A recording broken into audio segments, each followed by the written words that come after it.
1번에 보면요, 세포에 있어서 단백질의 수송.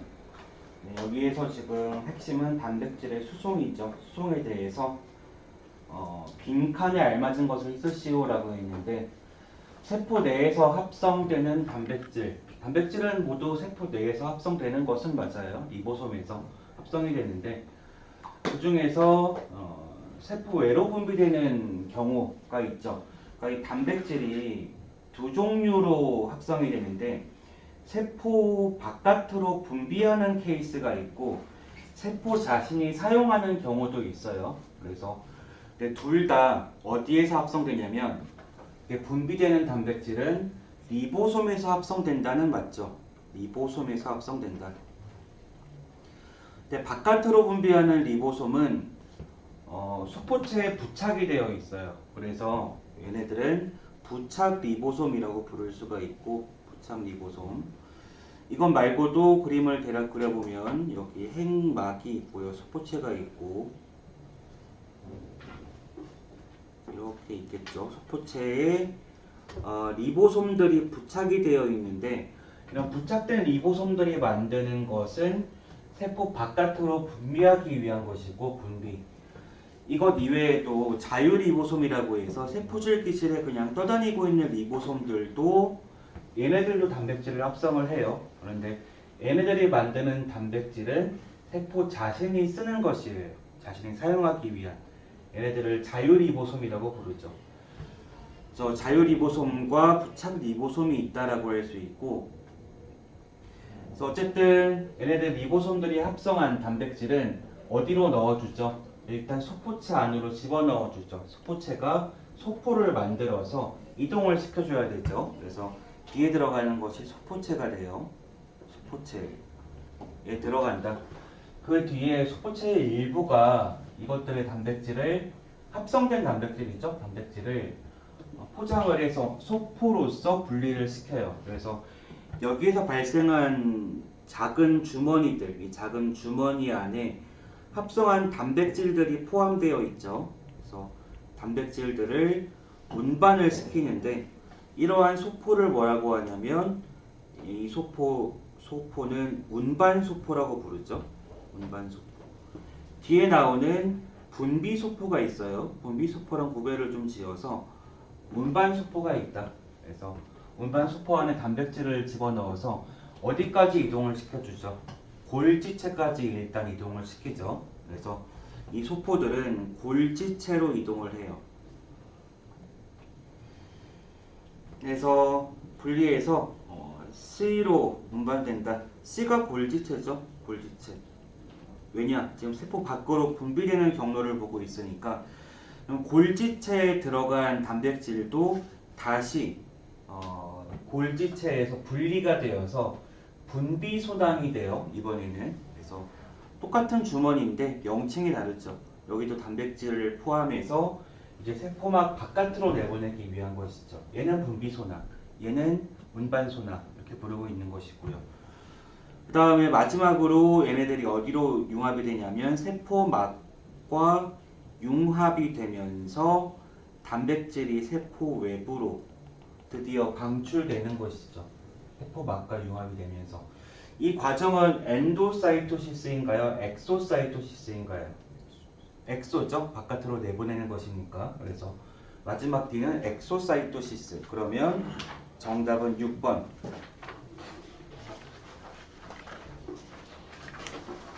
네, 그 다음에 문제 2번.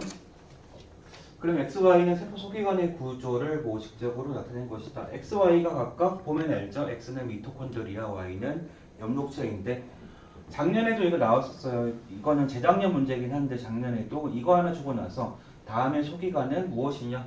미토콘드리아, 엽록체 고르는 정도. 매우 쉽죠? 크리스테 구조가 있으면은 미토콘드리아죠. 그래서 아래 A랑 D는 세포 소기관의 특징에 대해 서술한 것이다. 글이 있겠네요. 그런데 이 글 중에서 지금 이것들 간에 보이는 공통된 성질, 공통된 특징에 대해서, 하나의 특징이 아니고 미토콘드리아와 엽록체의 공통의 특징만 고르시오라고 했어요.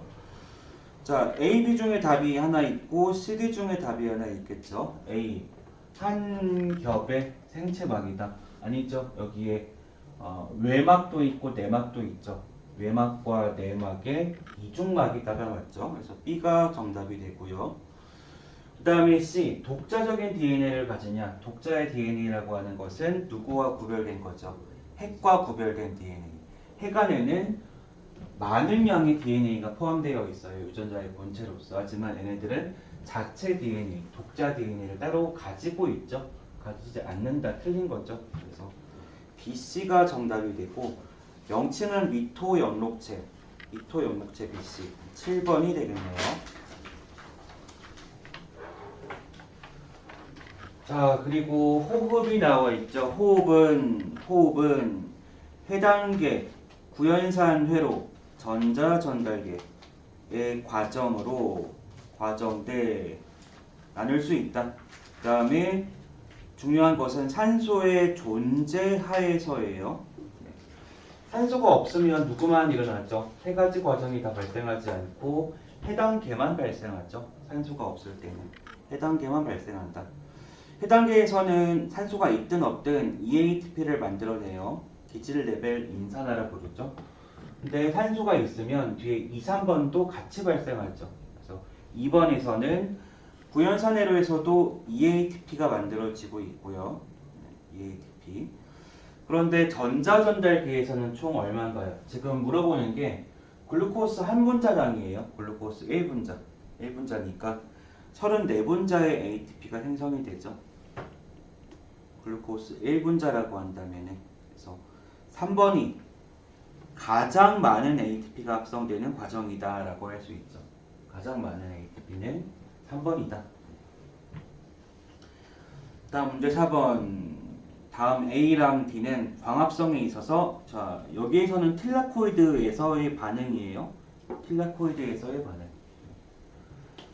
스트로마에서의 반응은 암반응, 켈빈 회로라고 하는 것이고 틸라코이드에서는 빛에 의존하는 광 반응이죠. 광 의존성 반응. 그래서 이 중에서 옳은 것을 고르시오, 두 가지 고르시오라고 했는데 A부터 읽어봅시다. A는 광화학계 1이죠. 광화학계 1에서 활성화된 전자. 왜 활성화가 되냐? 빛이 있기 때문에 활성화가 되죠. 빛 에너지가 와서 광합성 색소 클로로필 A를 건드리면 A에서 고에너지 전자가 활성화되어서 튀어나가게 돼요. 전자들이. 그래서 빛을 받고 활성화된 전자가 있죠. 이 전자가 광학계 2로 받아 전달된다. 근데 순서가 잘못됐죠. 광학계 2에서 1로 가야 되죠. 그래서 순서를 보면 광학계 2에서도 빛을 받아 전자가 방출돼요. 이 전자는 어디로 가냐? 우선 광화학계 2에서 다음으로 가는 곳이 전자 전달계고요. 전자 전달계를 지난 전자가 광화학계 1로 가는 거죠. 이렇게 순서는 2에서 1로 가는 것이에요. 1에서 2가 아니고. 그 다음에 1로 간 전자는 최종적으로 이 광학계 반응 중심 클로로필 C를 먼저 보죠. 그러니까 광학계는 반응 중심 클로로필이 있는데 누구를 지칭하는 거죠? 클로로필은 그 안테나 색소라고 하는 주변 광합성 색소가 있고요. 중심 색소가 있는데 중심 클로로필은 A죠. A. 나머지 B나 카로테노이드들은 얘를 도와주고 있는 것이고요. 그래서 A에서 A로부터 빠져나온 전자, 이 전자죠. 전자는 자 지금 물어보는 건 최종적이에요. 최종적으로 어디로 가냐? 출발을 해서 최종적으로는 이 전자는 광학계 1에서 NADP 플러스랑 만나죠. NADP 플러스랑 만나서 NADPH가 되죠. 그래서 A는 틀려 있지만은 지금 C는 맞아요. C는 NADPH가 생성된다 라고 했으니까 C 과정은 맞고요. 그 다음에 B를 봅시다. 물이 분해되어서 물의 분해에 의해서 전자와 산소와 양성자 H 플러스 수소가 생성된다 라고 했는데 식을 간단하게 써보면은 물분자 하나가 물분해가 발생하자 분명히. 그래서 EH 플러스 더하기 두 개의 전자 플러스 2분의 1 산소가 발생해요. 발생하는 광화학계는 1번인가요? 2번인가요? 물분해 광화학계는 2번이죠. 네, 그래서 바로 위에 있는 2번에서 발생한다. 2번에서. B가 정답이 되네요. 그러면 D는 왜 틀린 거죠? 수소이온의 농도 차가 생기죠. 농도 구배가 생겨요. 농도 구배. 농도 구배라고 하는 것은 틸라코이드 막을 경계로 해서 스트로마 측과 내측이 있죠. 스트로마 측, 내측. 그 중에 어디서 수소이온의 농도가 높게 형성되죠? 틸라코이드 안쪽이죠. 안쪽. 그런데 여기에서는 스트로마 측이 높다라고 했어요. 반대로 써 있죠. 내측이 높다. 내측이 높다. 그래서 정답은 BC 4번이죠.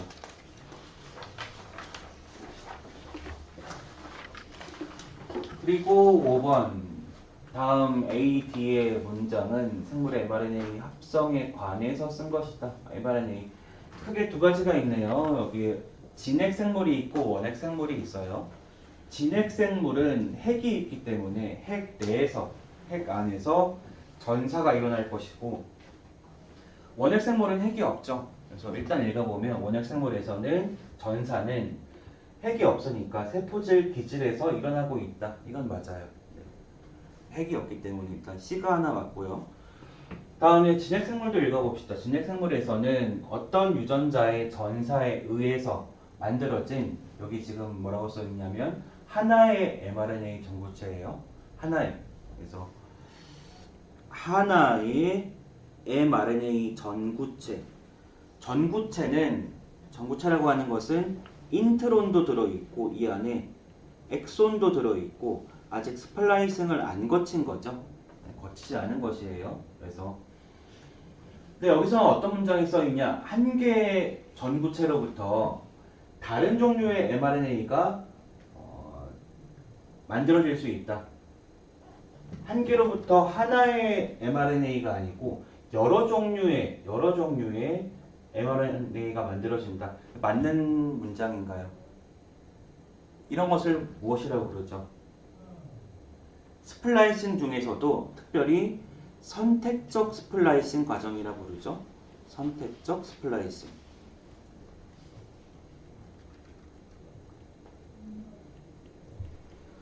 실제로 다른 종류의 mRNA가 여러 개 나올 수 있다.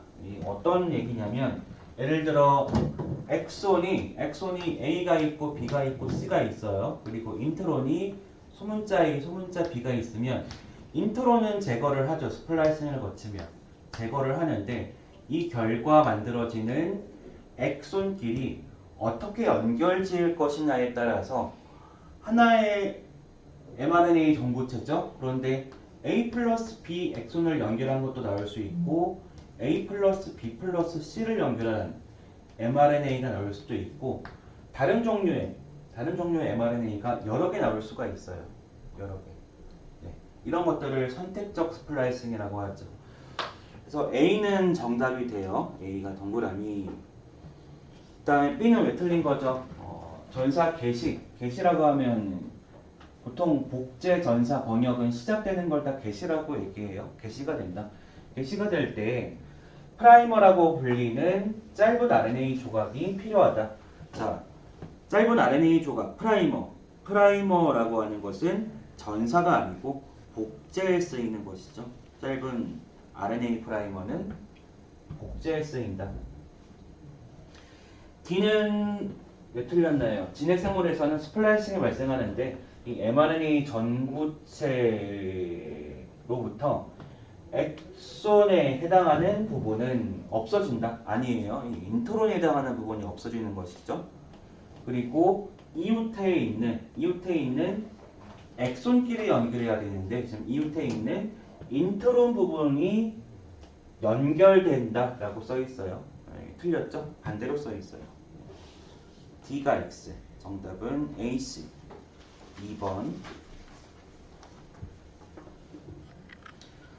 그 다음에 바이오테크놀로지도 한 문제 정도 나올 수가 있죠. DNA의 전기영동, 여기에서는 일렉트로포레시스라고 하는 전기영동 기법인데, 전기영동에서는 자 일단 어떤 성질을 이용을 하냐. DNA는 뉴클레오티드로 구성되어 있죠. 근데 뉴클레오티드는 인산, 당, 염기로 구성되어 있어요. 그래서 인산기가 붙어 있다라고 할 수 있죠. 이 인산기는 산이죠. 산, 애시드. 산이라고 하는 것은 H 플러스를 방출하고 자신은 음이온이 될 경우가 많죠. 네, 그래서 DNA 자체는 인산기를 가지기 때문에 수용액에서 어떤 전하를 띌 수가 있느냐? 음전하를 띠게 돼요. DNA는 음전하이다.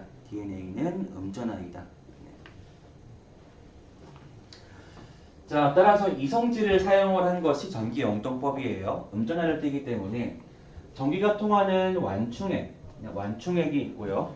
완충액이 놓여진 장치. 그러니까 이 장치가 결국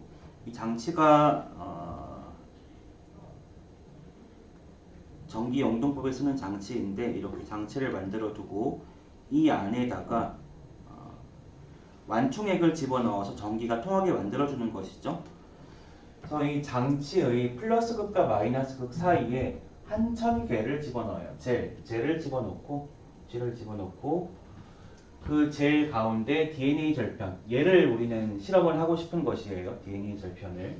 그래서 다시 얘기하면 마이너스극과 플러스극 사이에 보통 마이너스극 끝쪽에 이런 구멍들 안에 DNA를 집어넣는데 이 구멍을 우물이라고 부르죠. 우물. 그래서 우물이 영어로 well이죠. 우물 안에 우리가 분석하고자 하는 DNA를 집어넣어요. DNA를 집어넣고 이 DNA가 무거운 DNA인지 가벼운 DNA인지를 판단하는 것이 전기영동법이죠. 그래서 이 안에 집어넣고 전압을 가해주면 DNA 절편은 어떤 극을 향해 이동할까요? DNA 절편은 이게 힌트죠. 음극이니까 DNA는 플러스 극을 향해 꼬물꼬물 이동을 하는 것이죠. 네.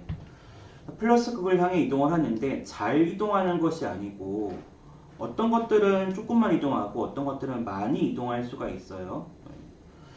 그 이유가 무엇이냐 봤더니 이때 자 한천젤을 집어넣었어요. 한천젤, 우물가사리, 한천젤이 형성하고 있는 작은 그물망 구조, 망목 구조라고 했는데 망목 구조, 그러니까 얘는 아주 미세한 구멍이 뚫려 있는 구조라서 미세한 구멍 사이사이로 DNA 절편이 움직이는 것이죠. 그러니까 움직이는 와중에 자유롭지 못하고 이 망목 구조에 방해를 받을 수밖에 없어요. 방해를 받기 때문에 일반적으로 어떠한 DNA 절편일수록 이동이 느리게 되느냐? 그러니까 무거운 DNA가 느릴까요? 가벼운 DNA가 느릴까요? 가벼운 애는 쉽게 이동할 수 있는 것이고 무거운 DNA는 느리겠죠. 무거운 DNA. 무겁다고 하는 것이 긴 DNA가 무거운 것이죠. 긴 DNA가. 정답은 1번이에요. 그래서 길다란 DNA, 분자량이 큰 DNA가 플러스 극으로 이동하는데 느리게 갈 수 있다. 그래서 크기별로 분류할 수 있다. 이게 전기영동법이 되고요. 7번 어느 피자식물의 감수분열 과정을 나타낸 것인데 이 시험 문제네요. 감수분열 2분열의 그림을 찾으시오. B랑 B죠. 근데 B는 감수분열 2분열의 무슨 식이죠? 2분열에서도 전기, 중기, 후기, 종기 중에서 적도면에 배열되어 있던 것들이 분리되고 있죠. 분리가 되는 것은 2분열 후기. 그 다음에 D는 어떤 그림이냐면 자 피자 식물이기 때문에 세포막이 함유되는 것이 아니고 가운데 세포판이 형성되고 있어요. 판이 형성되고 있고 다시 이 염색체가 풀려서 염색사로 풀리고 있죠. 얘는 2분열 마지막 시기 종기로 볼 수 있죠. 2분열 종기. 그래서 BD가 정답이 되겠네요. BD.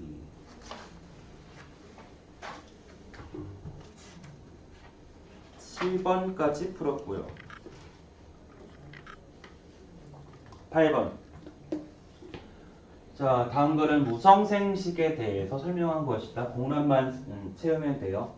첫 번째, 배우자를 이거 만들지 않고죠. 배우자를 안 만들고 자손을 생성하는 생식을 무성생식이라 한다.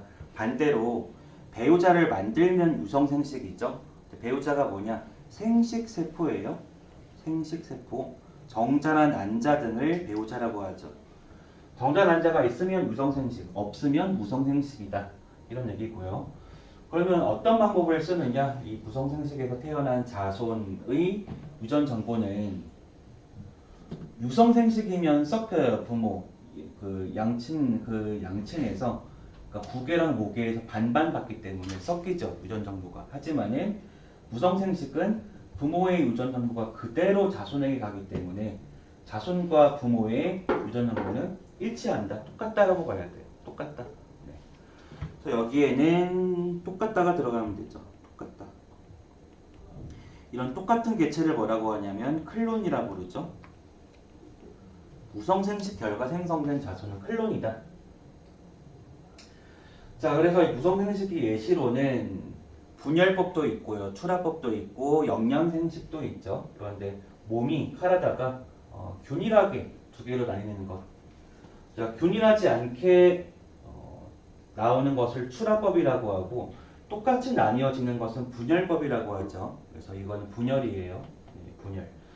그 다음에 종자식물이라고 했으니까 유성생식이 되겠죠. 종자식물에 있어서 여기 줄기나 뿌리의 일부가 새로운 자손의 개체로 만들어지는 것. 이건 영양생식. 정답은 그래서 1번이 바로 나오네요.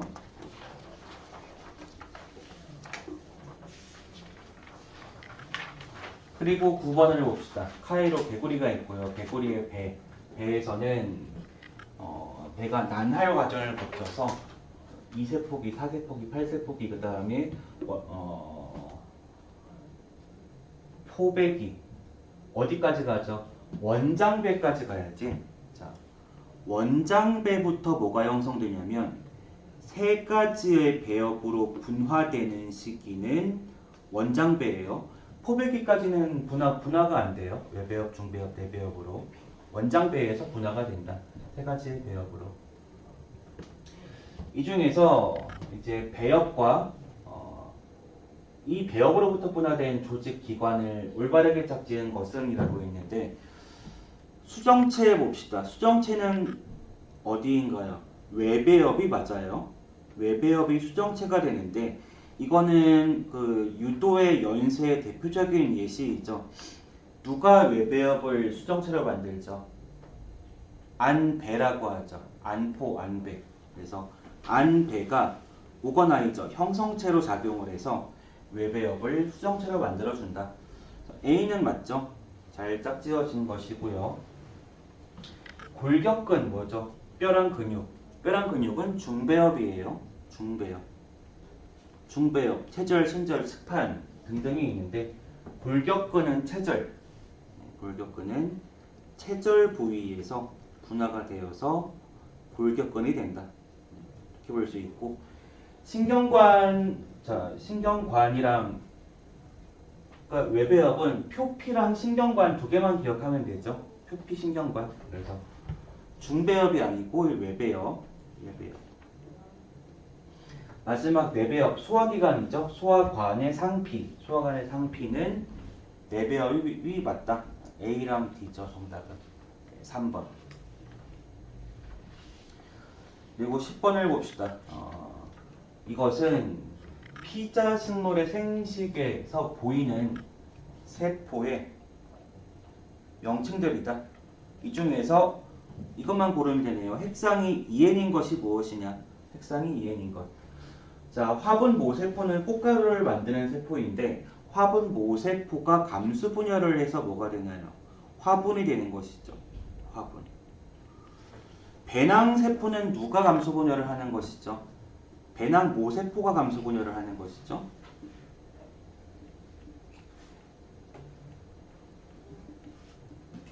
정리를 하면 화분 모세포는 핵상이 2n이에요. 감수 분열을 하고 난 화분이 n인 것이고 배낭 모세포는 핵상이 2n이죠. 배낭 세포는 감수 분열을 맞췄으니까 핵상이 n이 돼요. 그래서 일단 2n인 것 A 하나 골랐고요. B는 아니죠. 네. C는 수정란이니까 정세포 플러스 난세포로서 얘는 2n이 맞아요. 2n.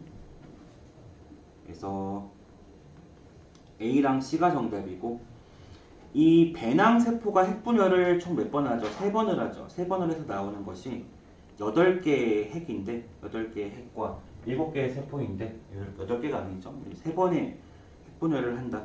그래서 나오는 7개의 세포는 다 핵상이 n이에요. 대표적으로 누가 있나요? 난세포, 조세포, 반족세포, 중앙세포 다 뭐죠? 다 n들이죠. 배낭세포 안에 들어있는 배낭세포에 들어있는 조세포도 누구다? n이다. 네. 자, AC니까 2번이 정답이 되겠네요.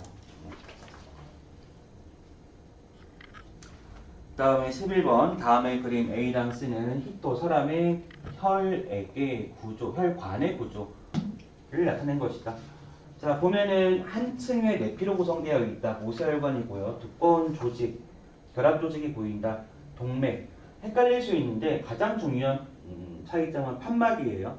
판막이 있으니까 C가 정맥이죠. 그래서 정맥은 어느 것인가? 정맥은 C 고르면 돼요. 그리고 여기에 사람의 혈관계는 폐쇄혈관계냐 이렇게 물어보고 있는데 그러면 폐쇄가 무엇이고 개방혈관계가 누구냐 그리고 각각의 예시가 누구냐 알아둬야겠죠. 폐쇄혈관계는 간단해요. 폐쇄혈관계는 모세혈관을 가지고 있으면 모세혈관을 가진 순환계를 폐쇄혈관계라고 부르고 있죠. 사람은 모세혈관이 있죠. 사람은. 네. 그래서 폐쇄혈관계라고 할 수 있고 모세혈관이 없이 그냥 동맥에서 조직액이 빠져나오고 혈액이 빠져나오고 그냥 정맥으로 바로 들어가는 혈관계가 개방혈관계인데 개방혈관계는 예시를 곤충 등의 절지동물 하나 기억하시면 될 것 같아요. 좀 지역적이지만 혹시나 나오게 된다면은 우리가 폐쇄혈관계는 물어보고 있죠. 그래서 혹시나 여기에 누가 들어가냐? 절지동물, 곤충이 들어간다 라고 볼 수 있어요. 그래서 정답은 5번이 되죠.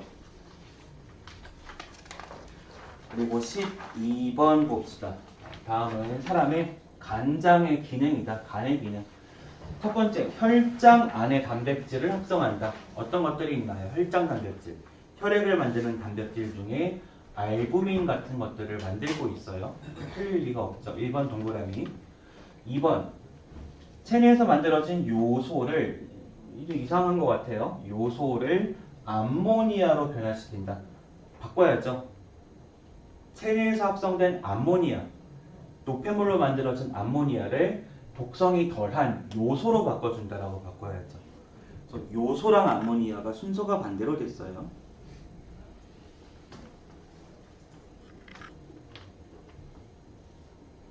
이런 것을 암모니아를 요소로 바꾸는 것을 오르니틴 회로라고 부르고 있고요.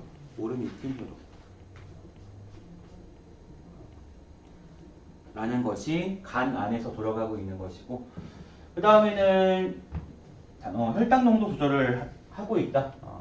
맞죠? 혈당 조절하고 있다. 그 다음에 오래된 적혈구가 파괴되어서 만들어진 빌리루빈이라고 하는 색소가 들어있죠. 그래서 빌리루빈, 적혈구의 시체로부터 나온 빌리루빈이 포함되어 있는 담즙, 쓸개즙을 만들고 있어요. 그래서 쓸개즙은 쓸개에서 만드는 게 아니죠. 쓸개즙은 간에서, 담즙은 간에서 만드는 것이죠. 이것도 맞고 그 다음에 유해한 물질을 효소에 의해서 분해한다. 유해한 물질 뭐가 있을까요? 알코올 같은 것들이 있죠. 술을 먹으면 술을 분해시키고 무독화시키죠. 그래서 정답은 2번.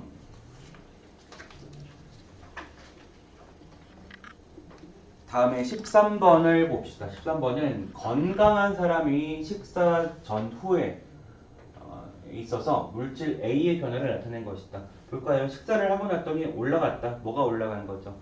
혈당량이 올라가는 거죠. 당이에요. 글루코스. 글루코스임을 확인할 수 있는 것은 평균치가 얼마죠? 100ml당 100mg인데 이 100mg을 우리가 항상 0.1%라고 얘기하고 있어요. 혈당치는 평균 0.1%를 유지하고 있다. 물론 밥을 안 먹으면 좀 떨어질 때도 있고 밥을 먹으면 살짝 높아질 때가 있죠. 하지만은 항상성을 유지하면서 결국 0.1% 근처로 오게 되겠죠. 그래서 A가 바로 혈당의 주인 글루코스예요. 글루코스의 양. 그 다음에 두 종류의 호르몬 BC의 혈액중의 농도의 변화를 아래쪽에 나타내고 있다. 자, 중요한 것은 글루코스를 원인으로 봐야 되고 인슐린은 결과로 봐야 돼요. 그러니까 혈당량이 높아지면 높아진 혈당량을 줄이기 위한 호르몬이 같이 증가해야 되죠. 그래서 글루코스 변화의 그래프의 개형과 인슐린 그래프의 개형은 거의 똑같아요. 그래서 B가 인슐린이 되는 것이죠. B가 인슐린. C는 반대죠. 비상적으로 작용해서 농도가 감소하고 있죠. 글루카곤. 정답은 2번.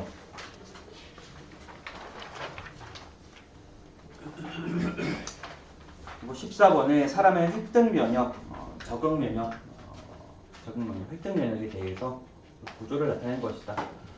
일단 이물이 들어오면 이물을 섭취한 A로부터 이물을 섭취할 수 있는 것은 세 종류가 있어요. 이물을 포식할 수 있는 것은 호중구, 수상세포, 마크로파지까지 되는데 자, 이런 식작용도 할 수 있지만 동시에 누구도 할 수 있다고 써있냐면 이렇게 먹었던 항원을 헬퍼 T에게 건네줄 수 있는 항원 제시를 할 수 있느냐.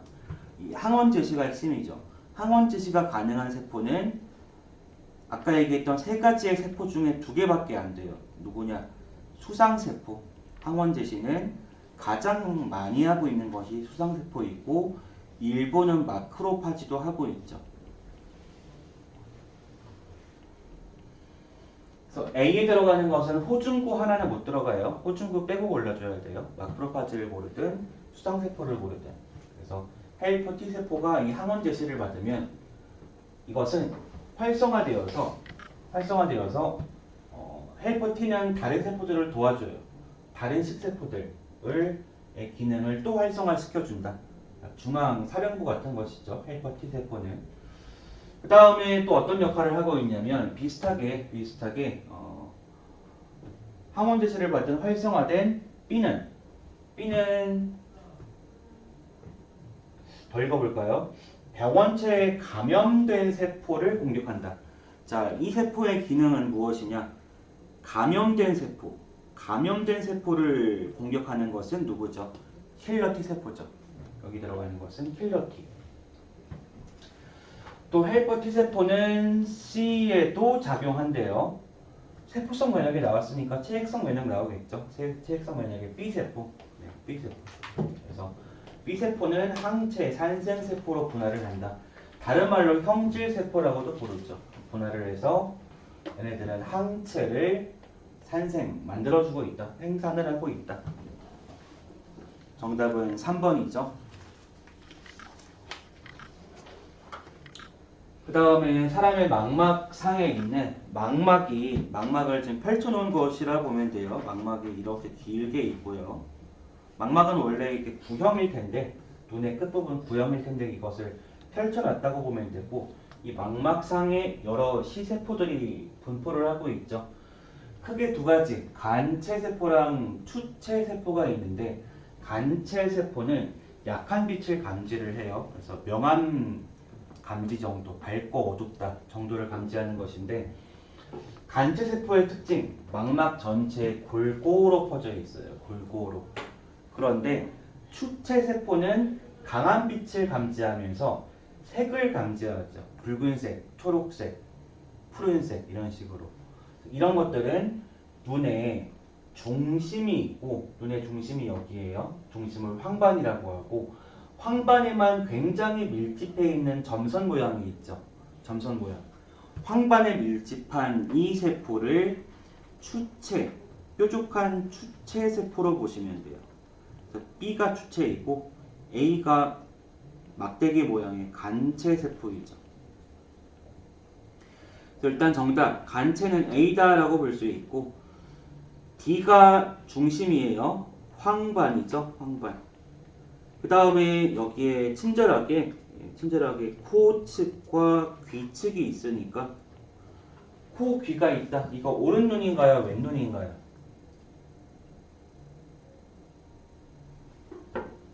코가 가운데 있고 여기 귀가 있고 여기 또 귀가 있겠죠. 여기는 왼쪽 귀, 왼쪽 눈, 가운데 코, 오른쪽 눈, 오른쪽 귀가 되겠죠. 그래서 이렇게만 나오더라도 오른쪽 눈이다. 근데 코측, 귀측이 안 나온다고 하더라도 황반 왼쪽에 맹점이 있는 것을 판단을 해서 이것이 오른쪽 눈이다라고도 판단이 가능해야 돼요. 네. 황반 왼쪽에 맹반이 있다. 맹반, 맹점이 있는 쪽이 뇌랑 연결되어 있는 코측으로 볼 수가 있죠. 어쨌든 정답은 2번이에요. 2번. 황반은 D였다. 그리고 16번 다음 그림은 시냅스에 있어서 흥분이 전달되는 양태. 이거 양태인가요? 이거 뭐라고 읽죠? 우리말에 없는 한자인 것 같아가지고 흥분이 전달되는 상태로 보면 될까요? 네, 상태를 모식적으로 나타낸 것이다 라고 보면 되고요. 그 다음에 신경 전달 물질은 A냐 B냐라고 물어보고 있어요. 근데 지금 잘 보면 위에 있는 것이 전 뉴런이고요. 신경 전달 물질을 방출하는 뉴런이죠. 그래서 얘가 절후 뉴런이고 이 소포를 뭐라고 부르죠? 시냅스 소포라고 부르죠. 그렇죠. 그래서 이 시냅스 소포에 들어있는 동그라미 물질이 바로 무엇이다? 아세틸콜린과 같은 신경 전달 물질들이죠. 그래서 정답은 3번 A가 되고요. 신경 전달 물질은 이온을 보지 않아요. 칼륨 이온, 나트륨 이온 이런 것들은 전달 물질은 아니죠. 그래서 3번이 정답. 그 다음에 오오무기의 발리가 뭐죠? 보리죠. 보리. 오오무기. 보리의 발화의 과정을 나타낸 것이다. 아래에 있는 것은 보리의 종자, 씨앗이 있고요. 이 씨앗에 대해서 빈칸을 써주면 종자가 물을 흡수하면 발화에 충분한 조건이 시작이 되죠. 그래서 발화를 하게 되면 A에서 B가 합성된다. 순서 외우고 있죠? 네. 제일 먼저 어디에서? 배에서 지베렐린이 합성이 됐죠. 그래서 배 지베렐린. 그 다음에 지베렐린은 어디로 이동하느냐? 호분층으로 이동해서 호분층에서 아밀라제를 합성 유도화를 시키죠. 합성 유도를 시키죠. 다 풀었네요. 그리고 여기에 있어서 이 아밀라제는 배유에 저장 전분들이 있어요. 저장 전분들을 아밀레이스가 최종적으로 어디까지? 글루코스까지 분해를 시켜서 글루코스 영양분을 배가 성장하는데 이용을 한다는 것이죠. 이용을 한다. 그래서 5번이 정답이 돼요. 마지막 문제.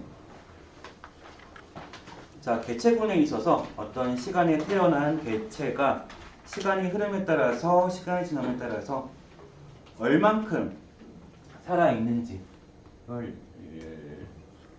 그것을 그래프로 그래프니 나타낸 것이 생존 곡선이다 라고 하고, 생존 곡선은 x 가운데 이렇게 있는데 x, y, z라고 해봅시다. 그런데 우리는 지금 누구를 풀어야 되죠? x에 알맞는 생물의 특징, x의 특징을 나타낸 글을 고르면 돼요. 근데 x를 뭐라고 하냐면 만사형이라고 하죠. x는 만사형으로서 자손을 돌보는 사회적 동물 또는 사회생활을 그 곤충들, 벌, 개미 이런 것들 사회성 곤충들이 포함되는 것이고 그 다음에 y가 평균형 사망률이 일정해요. 그 다음에 z가 조사형 초기 사망률이 높은 어류들이죠. 어류들. 자, 1번부터 봅시다. 발육 초기에 초창기에 생존율이 매우 낮다. 매우 낮은 것은 조사형 Z 그래프예요. 그래서 소수만이 살아남는다. Z. 틀렸죠? 우리는 X를 골라야 되죠. 그 다음에 상대 연령이 관여 없이 상대 연령에 상관이 없이 생존율이 거의 일정하다. 일정한 것은 누구? Y 그래프죠. 평균형 그래프 이것도 아니고요. 그 다음에 발육 초기에 사망하는 개체가 적다. 그러면 만사형이죠. 좀 더 읽어보면은 많은 개체가 최대 연령 근처까지도 살아있다 라고 한다면 만사형. 그래서 X가 정답이죠. 3번이 X가 정답이죠. 3번. 여기까지 맞은 점수 한번 계산해 볼까요?